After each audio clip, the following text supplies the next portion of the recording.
These are shark photographs taken by Mark Strickland and Chris Huss. They are divers who have over 50 years of combined experience exploring the underwater world. From their first dive until now, they've noticed a change in the underwater world. 30% of the 1,044 species of sharks, rays, and chimeras are threatened or near threatened with extinction. The main cause? Overfishing. For decades they were feared as predators, but now they need the help of ocean-goers. 38 million is the best estimate for the global shark catch per year. This figure doesn't include sharks killed for domestic fin markets, discarded and dead at sea, and killed for their meat only.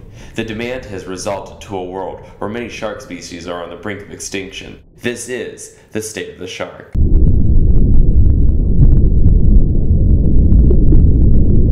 As recently as 1969, the oceanic white-tipped shark was thought to be the most abundant large animal on Earth. Today, however, overfishing has devastated their numbers across the globe, with less than 30% of their previous population remaining in the western Atlantic and a mere 2% remaining in the Gulf of Mexico. Now, only 7% of that population recorded in 1970 remains in the Atlantic. 1% of that population recorded remains in the Gulf of Mexico. 1% exists in the Indian Ocean, and 3% in the Pacific Ocean. There are open ocean nomads that live primarily beyond the borders of any specific country, therefore most in danger. Sharks keep a balance among prey species. They're the top of many food chains and change food when one prey animal is hard to find. Additionally, they remove the sick, injured, and diseased animals to keep illness from spreading. Shark fin soup is a major problem for shark population. Shark fin soup is a status symbol in the Chinese culture. It requires a process called shark finning, where the shark's fins are removed at sea and the body is dumped overboard, leaving the shark either dead or unable to move. Finning has been banned by many countries, but because of poor monitoring and regulations, very little has physically been done. The fight to save the sharks has to come from three angles: international, national, and local. Some sharks are too specific or local to be on the international watch lists, and some sharks live in international territories and cannot be on local watch lists. The International Plan of Action for Sharks has raised the profile of sharks and led to some improvements in the shark fishery management, but only 13 of the 20 nations have a plan.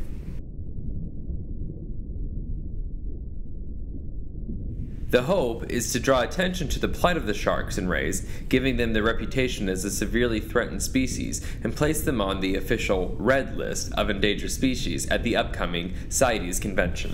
In 2010, the Convention on International Trade in Endangered Species, or CITES, decided not to create any new international trade restrictions to protect 5 endangered shark species, all of which are highly prized for their use in the Chinese delicacy shark fin soup.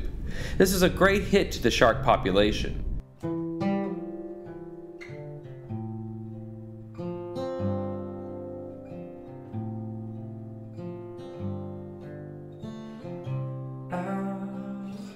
There is one hope for these creatures.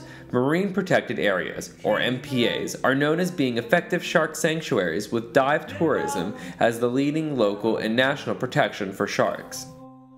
Financially, countries are realizing the economic value of a living shark to dive tourism.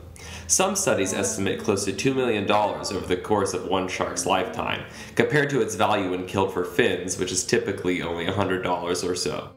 Sharks are at the top of most divers' must-see list, so it makes economic sense to protect them and support local economies through shark diving tourism. Organizations like Shark Savers have started a star-studded campaign called I'm Finished. They promote knowledge and lessen the social pressure to consume shark fin soup. If the demand is strong enough, the supplier will find a way to work around or ignore the bans on fishing. Some nations like the Bahamas, Honduras, Palau Island, or Maldives Island have taken action to make their land a shark-protected zone. Additionally, personal actions can be taken to help the sharks by eating seafood from sustainable seafood guides and avoiding products containing sharks. Photographers like Mark Strickland and Chris Huss dive and explore the ocean and the homes of these creatures. Photographing the shark is essential to letting the public witness the beauty and delicate nature of these beautiful creatures.